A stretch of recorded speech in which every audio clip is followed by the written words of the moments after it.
تو اس شخصیت کو یہ ٹاسک دیا کہ آپ ذرا جہانگیر ترین کے معاملے کی چھان بین کریں اور مجھے یہ بتائیں کہ جہانگیر ترین کے جو تحفظات ہیں، جو خدشات ہیں، وہ صحیح ہیں یا غلط ہیں، یا ایف آئی اے نے جو ان کے خلاف ایف آئی آرز درج کی ہیں اور ان کے بیٹے علی ترین کے خلاف جو ایف آئی آر درج ہوئی ہیں، کیا ایف آئی اے کسی خاص مقصد کے تحت جہانگیر ترین کے خلاف کارروائی کر رہا ہے؟ اب اس کے بعد ایک پراسرار ملاقاتوں کا سلسلہ شروع ہوا اور کہانی نے آہستہ آہستہ ایک ڈرامائی رخ اختیار کرنا شروع کر دیا۔ پہلے تو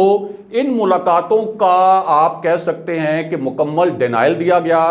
ہر فورم پر انکار کیا گیا کہ یہ ملاقاتیں نہیں ہوئیں، لیکن میں نے بطور صحافی ان ملاقاتوں کا کھوج لگایا ہے اور اب میں بطور صحافی بہت ذمہ داری کے ساتھ آپ کو بتا سکتا ہوں کہ یہ ملاقاتیں کس کس کے درمیان ہوئیں۔ پہلے تو جہانگیر ترین، شہزاد اکبر اور علی ظفر جو اس پورے کیس کے 3 مرکزی کردار تھے، وہ تینوں ان ملاقاتوں سے انکاری تھے، لیکن اب بطور صحافی ہم نے پتہ چلایا ہے کہ یہ ملاقاتیں کب کب ہوئیں، ان ملاقاتوں میں کیا کچھ ہوتا رہا اور پھر ان ملاقاتوں میں کس قسم کے تند و تیز دلائل دونوں جانب سے سامنے آتے رہے اور آخری فیصلہ پھر کیا ہوا۔ تو معاملہ یہ ہے کہ ہمارے ذرائع نے ہمیں یہ بتایا ہے کہ علی ظفر اور جہانگیر خان ترین کے درمیان 1 نہیں، 2 نہیں، بلکہ 3 سے زائد ملاقاتیں ہوئیں اور علی ظفر نے اس دوران جہانگیر ترین کے خلاف ایف آئی اے نے جو ایف آئی آر درج کی تھی اور ان کے بیٹے کے خلاف جو ایف آئی آر درج کی گئی تھی، اس ایف آئی آر کے متعلق کچھ قانونی سوالات پوچھے۔ لیکن اس معاملے میں ایک ڈرامائی موڑ اس وقت آیا جب جہانگیر ترین ایک ایسی شخصیت کو ان ملاقاتوں میں لے کر آگے جو پہلے وزیراعظم عمران خان کے بہت قریب تھی اور وزیراعظم عمران خان نے انہیں ایک بہت بڑا سرکاری عہدہ بھی دیا تھا اور یہ بھی کہا تھا کہ یہ جو شخصیت ہیں، یہ میں نے جو ٹارگٹ سیٹ کیے ہیں پاکستان کی معاشی خوشحالی کے لیے، ان ٹارگٹس کو پورا کرنے میں میری مدد کرے گی۔ تو جہانگیر ترین نے ایک سرپرائز دیا اور ایک ایسی شخصیت کو لے کر آگے جن کے اوپر وزیراعظم عمران خان بھی کبھی بہت اعتماد کرتے تھے، لیکن بعد میں اس سرکاری افسر کو رخصت ہونا پڑا جنہیں ایک سرکاری عہدہ دیا گیا تھا۔ ویسے تو یہ آپ کہہ سکتے ہیں کہ اپنا ایک نجی کاروبار کرتے ہیں یا نجی فرم چلاتے ہیں۔ اب یہ جو شخصیت ہیں، ان کا نام ہے شبر زیدی۔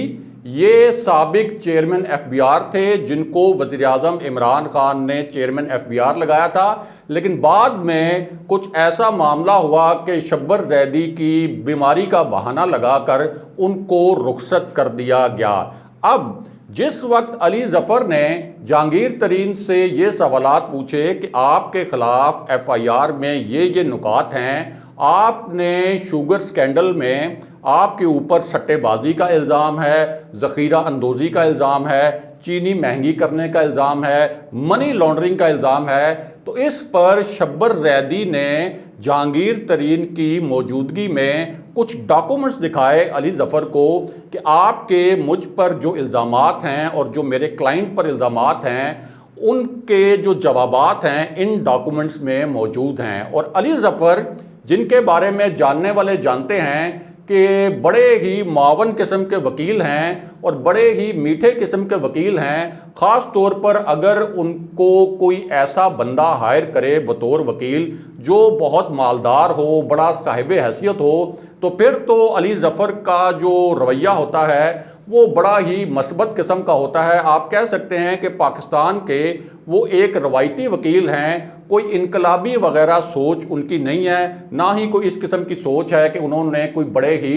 شفاف طریقے سے چلنا ہے۔ اب علی ظفر نے جو ملاقاتیں کی جہانگیر ترین سے 3، ان ملاقاتوں میں علی ظفر نے تو دے دی کلین چٹ، لیکن اس کے بعد وزیراعظم عمران خان نے ایک ایسی شخصیت جو بہت طاقتور شخصیت ہے، اس کو ٹاسک دیا کہ علی ظفر کی رپورٹ کو آپ ری چیک کریں اور یہ دیکھیں کہ علی ظفر نے یہ جو رپورٹ ہے کہیں کسی خاص مقصد کے تحت یا آپ کہہ سکتے ہیں کہ کسی خاص انفلوئنس کے تحت تو نہیں دی، اس کے بعد اس طاقتور شخصیت کی انٹری ہوتی ہے اس پورے کھیل میں۔ اور یہ جو شخصیت ہے اس کی آپ طاقت اور اس کے اختیارات کا اندازہ اس بات سے بھی لگا سکتے ہیں کہ ان کے جو پارٹنر ہیں وہ وزیر اعظم آفس میں بذات خود ایک بہت ہی بااثر شخصیت سمجھے جاتے ہیں، اور ان دونوں نے مل کر اس سے پہلے کئی ایسی حکومتی شخصیات ہیں جن کو چلتا کیا وفاق سے، جن میں تانیہ ادروس بھی شامل ہیں، فردوس عاشق اعوان شامل ہیں، اور خود جہانگیر ترین بھی شامل ہیں۔ ہم جس شخصیت کا ذکر کر رہے ہیں وہ شخصیت ہیں شہزاد اکبر، اور ان کے جو پارٹنر ہیں وہ ہیں وزیر اعظم عمران خان کے پرنسپل سیکرٹری اعظم خان۔ اب شہزاد اکبر کو وزیر اعظم عمران خان نے یہ ٹاسک دیا کہ علی ظفر کی رپورٹ میں جو ایک مبینہ گڑبڑ نظر آتی ہے ذرا آپ اس کی چھان بین کریں۔ اس کے بعد علی ظفر، جہانگیر ترین اور اس کے ساتھ ساتھ آپ کہہ سکتے ہیں کہ ایک اور ملاقات ہوئی خفیہ جس کے اندر 3 کردار شریک تھے، علی ظفر، جہانگیر ترین اور شہزاد اکبر۔ یعنی ایک ایسی ملاقات ہوئی جو کہ ان 3 ملاقاتوں سے الگ تھی، اور اب یہ 3 کردار ایک ہی جگہ بیٹھ گئے۔ اور جب علی ظفر نے اپنی ایک مثبت رپورٹ شہزاد اکبر کے سامنے رکھی تو انہوں نے اس رپورٹ پر سوالات اٹھا دیے، اور کئی ایسے معاملات تھے جو کہ شہزاد اکبر کے نزدیک ایسے تھے جن پر علی ظفر کی رپورٹ میں مس گائیڈ کرنے کی کوشش کی گئی اور جہانگیر ترین کو فیور دینے کی کوشش کی گئی۔ اب یہاں سے یہ جو میٹنگ تھی، اس میٹنگ کے بعد